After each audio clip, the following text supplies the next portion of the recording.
want to go into a human sauna, see if that helps with me. But that's really adorable that they're trying to encourage homeowners. I was going to say, what fungi are you trying to battle, Gloria?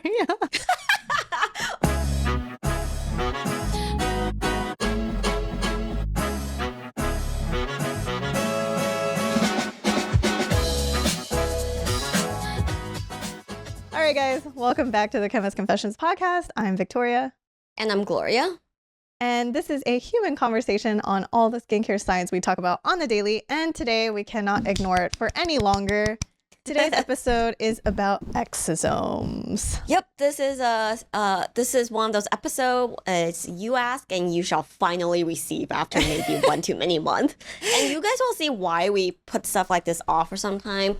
A lot of these newer technologies, especially ones that stem from in-office and then come onto the topical side or home use side, the data can be really murky to wade through. And some of these questions of, this is a really exciting new frontier, so does it work?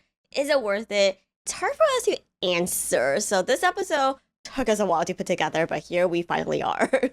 Yeah, I think there was a previous episode where we talk about how the ingredients with no data can take a lot of work. Yeah. The new ingredients can also take a lot of work, just trying to figure out where it all started, how do we piece everything together. Also know that in research, there's not there's not a centralized, organized way of going about the research. All these labs are kind of are researching from their very specific lens. And Gloria and I do our best to try to piece all of these random puzzle pieces together to a picture that isn't complete. So side note, I think one of our previous episodes, I think we were looking at resveratrol. Someone asked if resveratrol is better than vitamin C. I spent an ungodly number of hours trying to match oranges to apples, different types of studies. How can we extrapolate to say if one's impossible? Yeah, exactly. So hope you guys are strapped in, get comfy. We're going to walk through some science and hopefully we'll be able to break this down for you in a really digestible way. So we should start with the very basic question of what are exosomes? So long story short, exosomes, they're very new.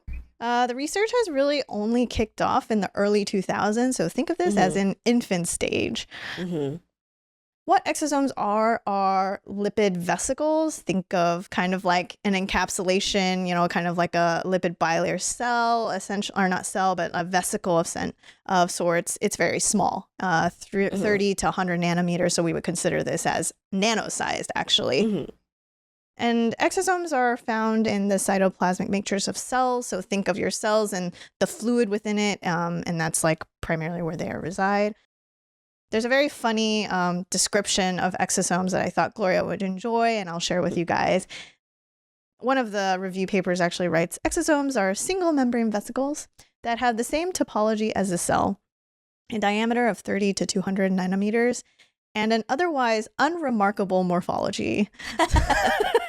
Wow, very critical. Well, excuse me. Yeah. So in terms of exosomes of what they do, we don't have the best understanding of their purpose, actually. It's believed to be part of a lot of things. Yeah, I think I remember from basically high school biology, when they talk about vesicles, they're it transports stuff and signals and stuff, and sometimes it's just there, and it's the most generic random description. Yeah, exactly. So they're been tied to a lot of things. It's believed to play a role in the regulation of proteins, possibly play a part in cell function signaling pathways. In vivo, they have found that exosomes are present in biological fluids like breast milk, blood, urine, and saliva, even amniotic liquid. So it's basically the guy's kind of right. It is an unremarkable kind of just entity in our bodies that's found in a lot of, I guess, our different parts, different cells. Yeah. So feels pretty general in that sense. Yes, but they started looking into it pretty heavily in recent years. We should say that a lot of the research is done looking at it from a medical therapeutic type of angle. But obviously on this podcast, we're just going to focus on it in the sense of skincare.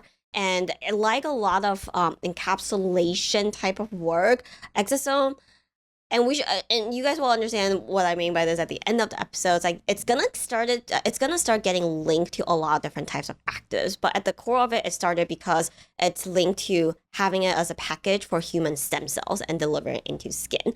No, it's a good point. So I think exosomes, it's a good point to say, if you're still not sure what exosomes are, think of very, very small bubbles, encapsulated. Yeah, little bubbles. And the components that it contains may be important in, general healthy cell function and different pathways. Okay. And for skin, they're intrigued by these vesicles because they may contain important components like proteins, growth factors, lipids. So these might sound more familiar to you guys. So these are, essentially good components that may contribute to overall healthy cell function and possible anti-aging benefits. So that's kind of what sparked the whole skin research realm. So hopefully that kind of puts things into perspective and how we got here in skincare. Yeah. Yep. So to address the question whether or not you should be looking into exosome in your skincare, we're going to tackle it from a couple different angles. First of all is, do you just look at it for in-office treatment? Should you look at it topically?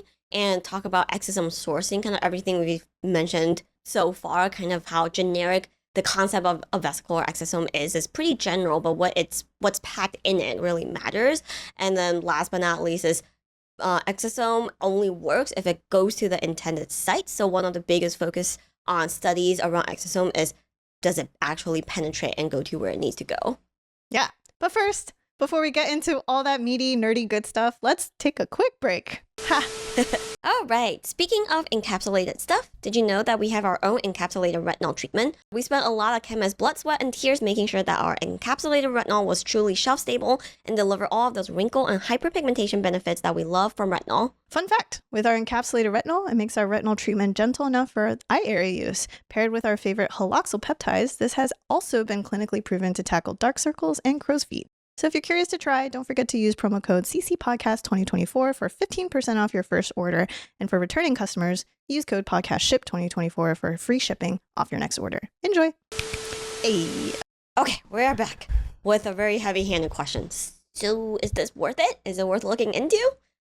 Okay, so in this section, we're going to talk about the data. And as to not lose you guys, because we really felt like we could easily lose you guys, we're going to first just explain kind of our thought process on how we're researching this and some of the questions that maybe a chemist is thinking about when they're formulating, especially for anti-aging products. Okay.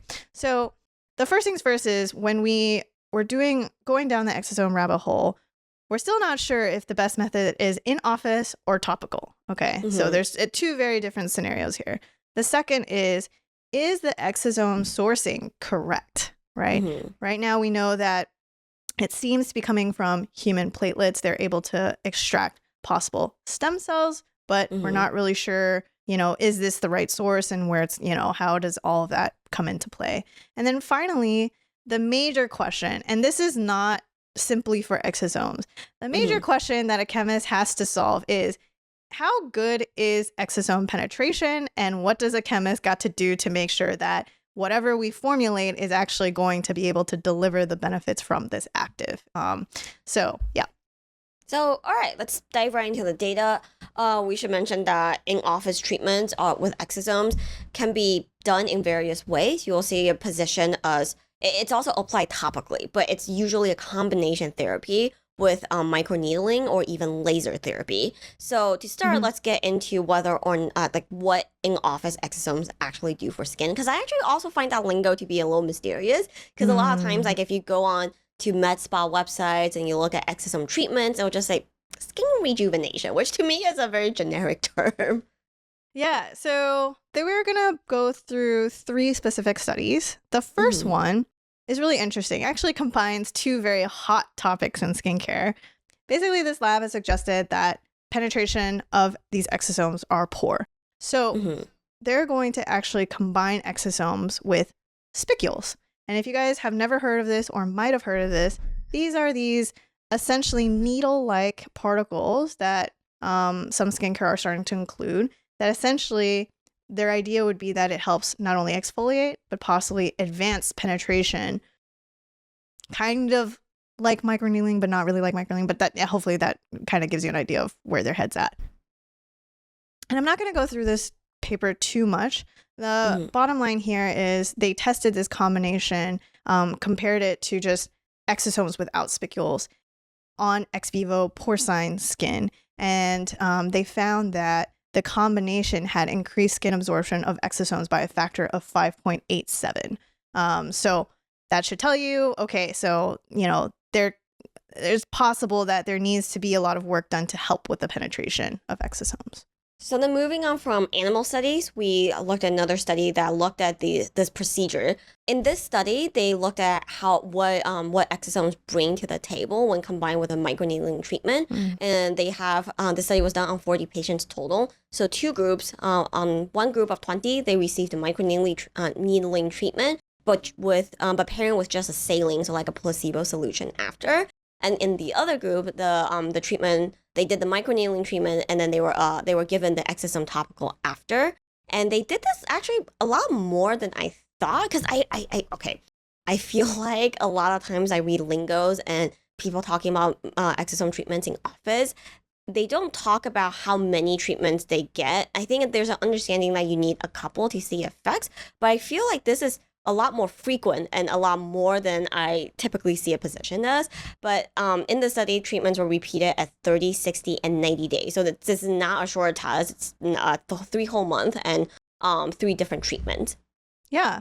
And this, I gotta be honest, this clinical is a bit weird because they actually in this study focused more on what they did is they had 2 scenarios. They had participants who filled out, I guess, a questionnaire, kind of grading their satisfaction with these treatments over time. They focused a lot on that aspect. They did actually do an instrumental analysis, and I'll show these results here, not just because, so you know what they did, but also the horror of these images. I truly think this is going to win the grand prize of like the stuff of nightmares from clinical testing. It also explains, usually they put a black bar. Which, and then they didn't do that here, and I kind of wish they did, but anyways, so you can see in the images, they were looking at things like wrinkles, pores, evenness, and oiliness. As far as the diagram shows, there's really not a lot you can gather from this. I also just so distracted by the photos themselves. So, quick description for those of you who's listening on just audio. Well, first of all, for those of you watching on YouTube and maybe listening, these graphs are hard to look at because they put all the different images. They don't put the before and after next to each other. They put all the befores in one bucket and then all the afters in one bucket. And they're all different types of images. So it's kind of hard to compare the before and after. And the zooms are a little different in the before and after. And then for those of you who are listening to this, press pause, go to YouTube because this is worth a look. It is horrifying. There are these images where they took to look at brown spots and also the redness of skin in the before after pictures. I can tell you that in most clinical settings, subjects have their eyes closed in these photography. For some reason, they had the subjects not only keep their eyes open, stare into the abyss, and lift their heads. So it just looks like the stuff of nightmares. Yeah, it's pretty bad. And yes, Gloria, that's such a good point. It's honestly very clear that they didn't want to really do any hard comparisons. It could be that the test size is just too small. I'm not really sure. Yeah.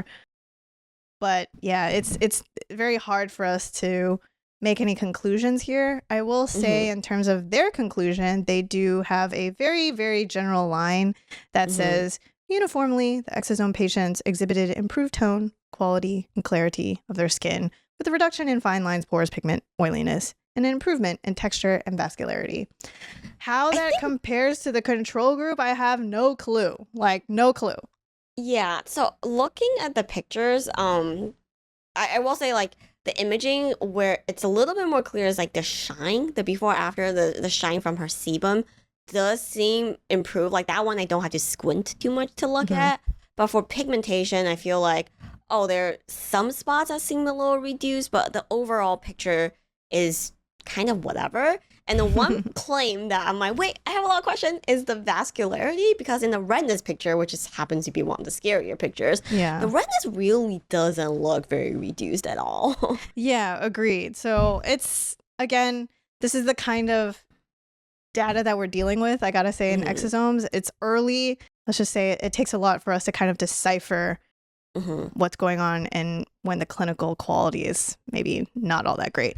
So I do want to mention one more thing on this clinical. They did want to make sure they were looking for any sort of reaction. So they did report that there was no adverse reaction, allergic or hypersensitivity reaction reported with the exosome group. So I just wanted to put that out there because that's also very important.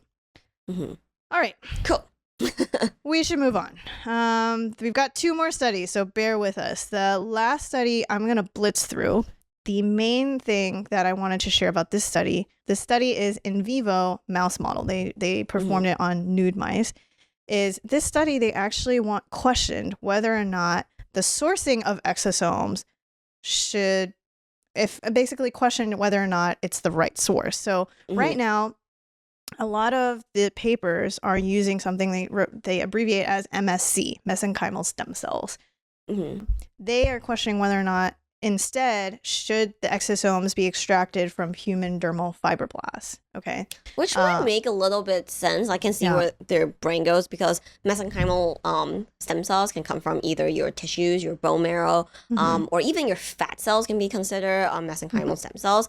But if it comes from your human skin cells, it feels like it should be more directly correlated with skin benefits. Especially if it's involved in things like cell signaling, right? You're trying to play a part or help rejuvenate certain processes, right? But yeah, I think, and I was going to say you also touched on another can of worms, which is the mesenchymal stem cells. Where do they come from? This one actually comes, I believe, from bone marrow. We've seen some come from adipose tissue. So it could be, again, just sourcing alone has a lot of questions. So I did want to just share that they are looking at that in this paper. And they did find that it's possible that not even fibroblasts, human dermal fibroblasts, it's a type of human dermal fibroblast. And what I mean by that is the method in which you extract these exosomes of fibroblasts can also make a difference. So I really wanted to share this, not because of necessarily results, but also to show you guys just the level of complexity, even when it comes to sourcing. So yeah, that's the main thing. Okay. So anyways, go ahead, Gloria. You're going to say something. I was going to say, to some of these couple of studies we kind of blitzed through, this is a state of where exosome is right now. Sourcing is important. We know that, but which source is best source? Question mark. Yeah. And we know that exosome has a lot of penetration issues. We know that through the first study with the porcine penetration, just even adding spicules to it. When you're talking about penetration increase on the order of 5 to 6-fold, that usually means it's pretty bad without help. Yeah, exactly. So those are the things in question. However, we're going to end on an actual topical study with exosomes. Okay, so ignoring all of that, ignoring in-office, ignoring penetration, ignoring sourcing, okay, there is a clinical that actually tests exosomes that come from these mesenchymal stem cells. They use this topically twice daily for 8 weeks. Okay, I'm going to share the results. What's interesting about this paper is they look at a very specific skin concern, and that is pigmentation. They're actually going to be looking at melanin levels within skin. This is a study that was done in Korea, and I feel the need to say this because they're looking at patients from the ages of between 40 and 50. And you'll see in the results that 40 and 50s looks great. I hope I also look like that in the 40s and 50s. I understand why K-beauty is so popular. Because 40 and 50, at least from these still images, you're like, you can tell me they're 20, I believe it. Yeah, exactly. So, okay, so we'll share the results here. They actually show, the general reduction of melanin. They also show the breakdown of reduction of melanin between 40s and 50s. And then they also show a couple before and after pictures. Overall, it does suggest that these exosomes could be helpful in terms of tackling potential pigmentation issues. Where Gloria and I had questions is the control. We're just not really sure what happened in that why the controls are also seeing a pretty significant reduction The bar graphs make the controls look pretty good. Pretty good. Yeah. Do we know what's in the control? No. We heard that it's just, a formula without it. So we're not really sure what's happening there. We did want to point that out. The second thing is we don't know what to extrapolate from the before and afters because we don't see a difference. It's just one of those things where we're like, the instrumental measurement is probably picking up on a lot more than our visual eyes can see. I mean, if you look at the y-axis, the data is presented as the percent of reduction in melanin, and it goes from 0% reduction to 25%. Again, this is why sometimes with hyperpigmentation, it's hard for Victoria and I to talk about, because if you look at zoom in on the y-axis, that should be everyone's homework number one, and you're like, 10%, is that gonna make a visual difference? And then kind of going back to the question I raised in the beginning of the episode, it's like, to me, it's pretty interesting because I guess stem cells you don't traditionally think of as something that can treat hyperpigmentation, and does seem to do something here that's better than the mysterious control. But how does it compare to a more traditional skincare active? Like, is it better than vitamin C? Is it a better brightener than hydroquinone or silymarin? I can't tell based on this paper, but it does seem like it does something topically at home use. Yeah. So that's where we're going to end here. We're going to end. Hopefully we're able to present you the lay of the land, where the research stands. There's clearly a lot of questions that we still haven't figured out. And in terms of topical data, aside from the paper that we're going to be sharing in the next segment, that there's not a lot actually to speak to. And I also think it's just because there's so many questions in terms of, I'm sure, penetration, formulation, sourcing, right? So in the next section, we're going to sum up our thoughts and feels about exosomes. We generally feel like exosomes could do something, but it's very clear that there's a lot of things that haven't been ironed out. I don't know, Gloria, you have any other thoughts? I think for me, it's kind of in the, I don't know if based on the raw data, it feels super exciting to me. Again, I feel like maybe this is coming from the angle of being a little jaded, being a chemist. You look at exciting new tech, quote unquote, like all the time, right? Yeah. Would I try it in office based on the data? Maybe. I think a lot of times for the right price. Oh yeah, no, for the right price. Because Victoria and I have mentioned a few times, we have this SD friend who we really love. She has like a really nice touch with her microneedling and whatnot. So when I go in and maybe do a peel with her or microneedling sesh with her, I come out feeling pretty good. Like skin just feels a little bit better for months after. Do I feel like I will want to add exosomes to the microneedling sesh? I feel like it doesn't hurt to try, but if you tell me it's going to be on par with, like, I don't know, laser, I'm gonna say I'm okay. Okay, here's another complex question for you, Gloria. What if our own SC friend likes exosomes with microneedling? Okay. Oh, what the hell? I'll try it. And okay, I haven't done a ton of in-office treatment or like these like procedures. The only thing I've tried is just general microneedling. I've also done one of those like non-invasive but boost collagen things. I think the one I tried is the ultherapy, so it's like sound-based. I haven't tried the laser-based or the light-based ones because I have heard it hurts like a mother ever. Like it makes a grown man cry kind of pain. So I'm like, I don't know about that. My pain tolerance is not that high. And I will say, like, sometimes in office treatments, especially age-delayed treatments like that, it is hard to put your hand on what it does to your skin other than just, I think I generally look better. So rejuvenation, even though to me sometimes sounds like a foo-foo word, but it's just like one of those things that you feel. And I think during that time with ultherapy, I think for a while, in the beginning, I was like, that did absolutely nothing for me. And then a couple months later, I'm like, I look like I've slept a lot more than I really did. So it's a general feeling. Yeah, for sure. And we're going to get into more feels in the next segment where we actually talk about, actual products and, how we would go about either shopping for or maybe signing yourself up for an exosome in office procedure. But we're going to take one last break. It's our Animal Fun Fact Corner. Today, for Animal Fun Fact Trivia Night, today I want to talk about frog saunas. Yay, that sounds pleasant. That sounds a lot nicer than some of the stuff we share here. We're done with animal feet. I'm sorry, guys. I know that was not fun for some. But today, I want to share a kind of like mildly uplifting piece of news. Long story short, there has been a fungus that has originated in the Korean peninsula that has basically spread to almost every part of the world. And did you say frog sauna and we're starting fungus? Yes, we're starting with fungus. Sorry. So this is where the story starts, okay, with fungus. This fungus has spread very badly It's actually completely destroyed and eliminated some of the amphibian species. There's actually 6 species that have gone extinct because of this fungus. Sorry, real fast side note for those of you who need an extra dose of existential crises, like the earth is going to shit, whatever vibes. Watch. I said this was going to be uplifting. Sorry. Watch YouTube videos on how fungus can potentially kill everyone on Earth. Those things are horrifying to watch. Anyway, side note. Yeah, it's true. But okay, in this realm, in the frog realm, okay, this fungus basically is very devastating because it can disrupt the way an amphibian breathes through their skin. Okay, so after seeing some of the species go extinct, they've also mentioned that a few are on their way out. That's actually how it's written. It's quite sad. Researchers have been trying to figure out a way to help frogs combat this. One of the researchers has done, and this was in Australia, was they actually created these saunas, which is actually these bricks.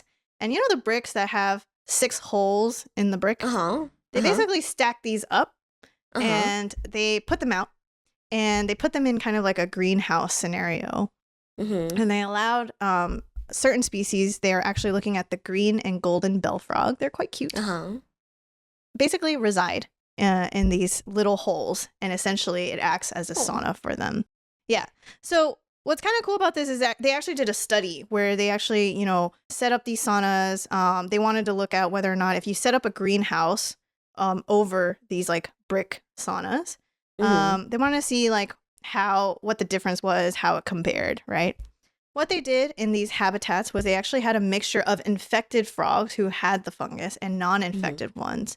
And what they found was, in these saunas, the frogs were actually able to clear infection a lot faster in these warmer temperatures in the saunas that they had provided. And it actually made them more resistant to future infections. So, long story short, saunas are good for frogs. This group is actually quite cute in that they actually have a guide on their website to teach homeowners how to set up their own frog sauna in their backyard. Oh, that's so cute. To help the frog population. Yeah, so it's like a really cute and wholesome story about frogs and saunas and how that's actually helpful to their species. Yay! That makes me want to go into a human sauna, see if that helps with me. But that's really adorable that they're trying to encourage homeowners. I was going to say, what fungi are you trying to battle, Gloria? Well, I mean, I was going to say mood in general, but that took a really weird turn.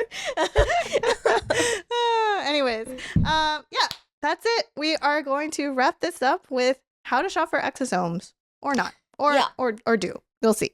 I will say, well, the landscape is pretty simple. There is one that might be worth considering, and probably the one that you've heard of, which is plated. Their exosome is quite pricey. It's $258 for just 0.5 ounces, which is pretty hefty.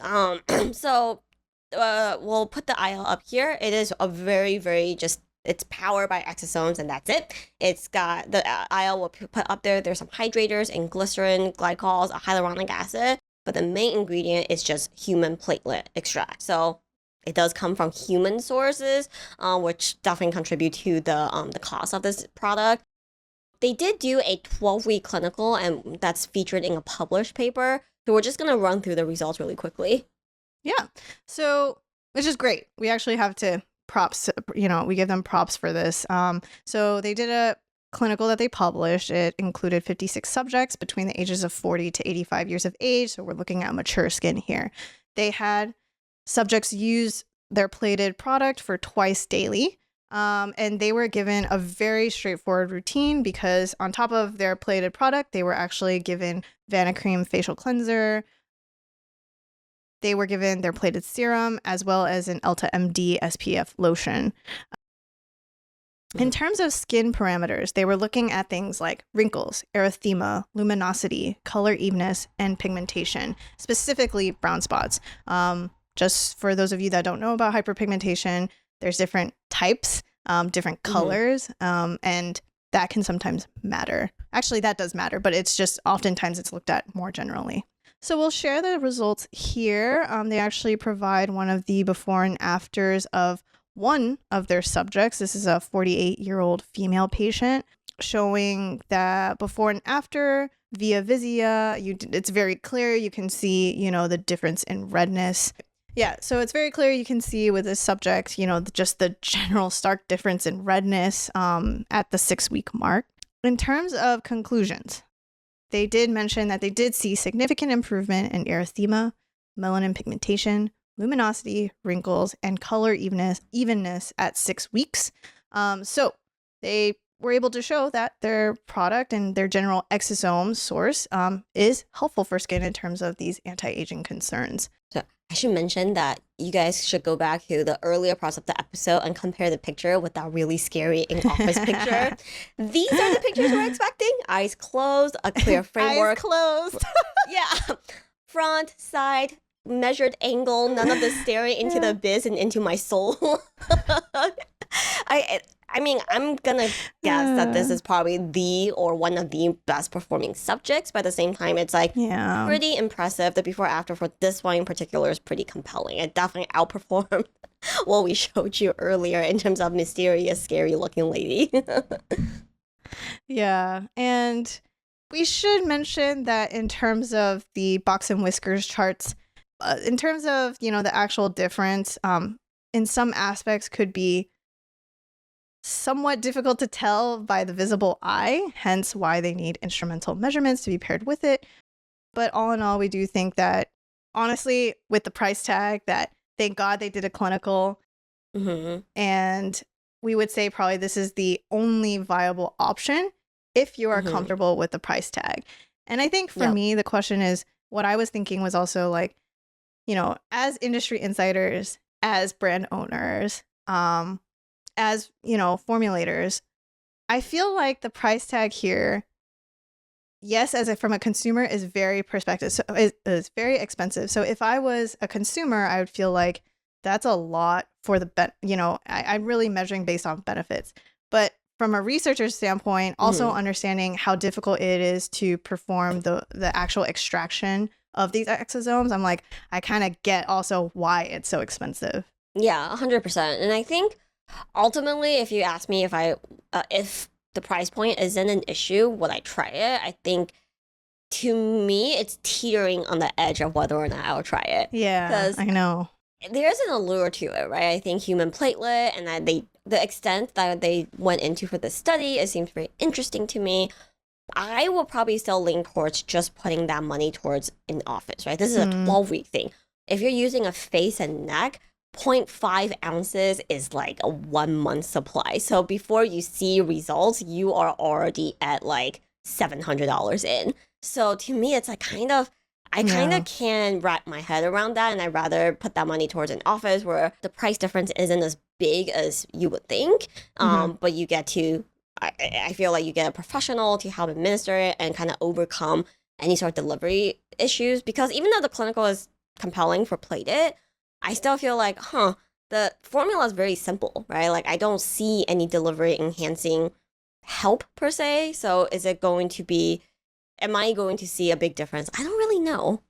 Yeah, and I'm really glad you brought up the price point. The clinical clearly states that it is testing this more intensive treatment, this $258 product. They do have another product, I think, at a lower price point that's more of like the daily upkeep.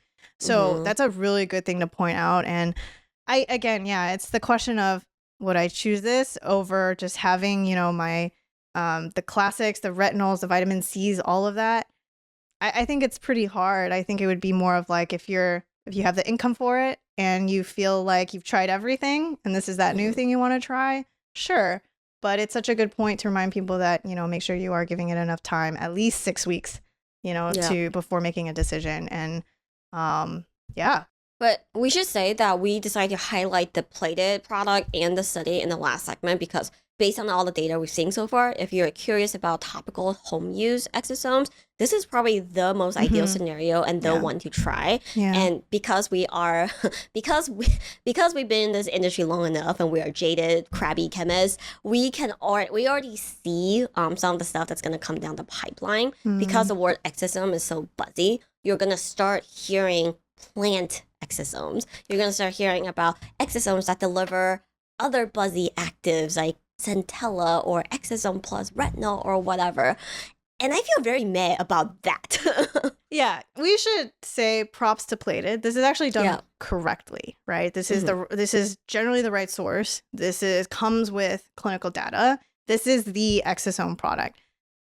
Gloria's absolutely right. The products that are to come are probably going to use the word exosome, but there are definitely now exosome sources that are coming from plants. And if you refer back to the very beginning when we were explaining why exosomes were even being entertained for their medical therapeutic benefit, for skin benefit, it's because the idea is that you're looking for some sort of interaction or possibly help in regulating some of your human cell processes. So having plant versions of this is just not the right concept here. If anything, you're thinking more of this is just another encapsulation technique of actives, right? So that's where we're like, I think that realm is the true realm where I'm like, I'm probably not going to be interested unless I'm just hit over the head by something amazing in terms of data. Yeah. And I should say that I've already seen some of this lingo trickle out, kind of positioning exosomes as a delivery mechanism. Exosome itself doesn't penetrate. We spent all episode talking about how it should be paired with microneedling office because it doesn't penetrate. And so don't give me this garbage about exosome delivering like centella to my core or something. The exosome choo-choo train is starting to move. It's starting to gain some speed for sure. No, that's such a good point. All in all, these are our general feels about exosomes. This arena is going to be evolving. We'll definitely keep you guys posted as we find more and more interesting things. But hopefully this is helpful to you guys in terms of the current state of exosomes and our feels on it. It's definitely very new. It could be interesting, but it's also probably going to cost you a pretty penny. And for some, that's okay. And for some, maybe not for you. So hopefully that's all helpful. Let us know. Yeah, you can find us on our website at chemistconfessions.com. You can write to us at info@chemistconfessions.com or DM us on Instagram at chemist.confessions. And let us know how you feel about this episode down below. And we will see you guys next week. See you guys. Bye.